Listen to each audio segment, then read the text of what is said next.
These explorers asked these little boys, say, here, taste this candy. Gave them some candy. So you like that? Say, yeah. Say, good. Tell you what, give me those marbles, I'll give you some more candy. And they did that. And the explorers went off, and they discovered that these shiny rocks were large, uncut diamonds. The little boys did not have enough awareness to know what they had in their hands. And many of us are like that. Many of us have genius within us. We have ideas that we use it for the company. We put in long hours, 60, 70 hours a week for the company store.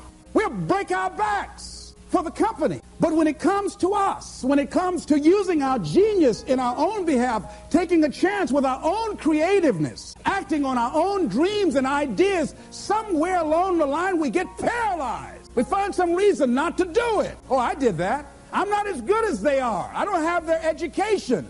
I felt inferior because I never had a college education. So I felt inferior. I thought people with college education were the most intelligent people in the world. And I felt inferior and intimidated by them. So I wouldn't want to speak before people that had more education than I did. What? Come on, Les, you can do that. Oh, no, I can't. Les, you're a good speaker, man. You can just communicate with people, period. Well, I'm not, there's just some things I just don't know. And can I pass? Get somebody else. I got a friend, man.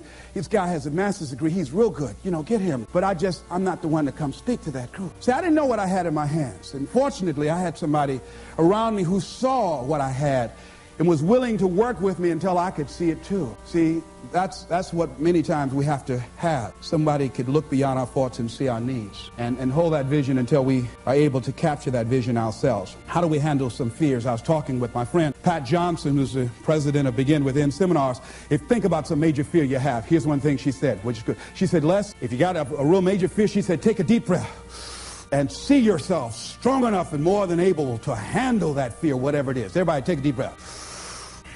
Whatever that feels, just feel that you have the strength and the power and the capacity to handle it. Another friend of mine named Ron Weiner, he says, when I'm confronted with a fear, I just practice the art of looking beyond the fear. I go behind it and see it already completed, see it already resolved. And then I carry myself accordingly as if it already is taken care of. That dispels the fear for me. Another friend of mine by the name of Jack Wilson said, when I experience fear, I think about when I was in Vietnam and what I handled back then, and I look at what I'm dealing with right now, and the fact that I survived that, the fact that I had other kinds of situations that were close calls, or that I was overwhelmed with fear and I came through it, then I look at this and says, this is nothing here. And we've all had that experience, what Jack had. How many of you had some situations that you were in that you were overwhelmed with fear? You didn't know how you're going to come out, how you're going to survive, and you did. You survived and you didn't die. Raise your hand if you survived, all right? So what you got to do, whatever that was, whatever that state of consciousness, whatever that self-confidence that you had, however you stood up within yourself, here's what we know, you survived. Here's what we know, you're still here. You didn't die. Hello, you did not die. You didn't die. You hear that?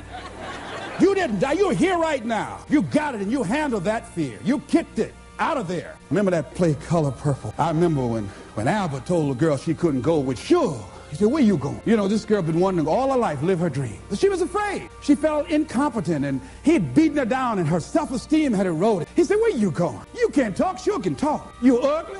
You dumb. Suge got class. You ain't got nothing. Where you going? You ain't going to make it. You're going to fail. She said, look here. I might be ugly.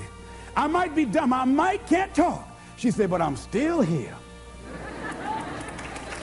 I'm still here. And so as you begin to look at the fears in back of you, you came through those fears, and you're still here. See, that's a testament about how powerful you are. And so whatever the volcano is, you have the capacity to take that volcano on, the capacity to jump in it and find your true identity. Here's another thing that keeps a lot of people from taking on the volcanoes and jumping into the challenges that they're confronted with. The fear of making mistakes or not feeling good enough. Guess what? You're going to make some mistakes. You're going to make a lot of mistakes. Guy said this, and it's true. He said the person who has never made a mistake hasn't done anything. And you're going to make some mistakes if you want to do something out here. You're going to fall flat on your face. You're going to be criticized when you come out into the arena called life. You're going to feel awkward and stupid and dumb sometimes. It goes with the territory. But it's okay. What's important is that you bring your stuff out here. Are you good enough? Prepare yourself. See, there's no substitute for competency. A positive attitude won't get it. Being enthusiastic won't get it. So you got to prepare yourself. You've got to develop yourself. You've got to practice. You've got to work. You've got to do your homework. You've got to do your research. See, a lot of people have a yes, I can attitude, but a no, I can't aptitude. And competency builds confidence. And confidence feeds into competency. See, the better you become, the more confident you feel. And the more confident you feel, the better you want to become. You realize that you have no ceiling, that you can better whatever you've done so far. You can go beyond that. You don't become cocky and arrogant, feeling that you've already arrived, as most people have. And that's why they've settled for less than what they rightly deserve in life, because they feel they have arrived, and they say, well, I can rest now. I can rest on my laurels now. I've made it.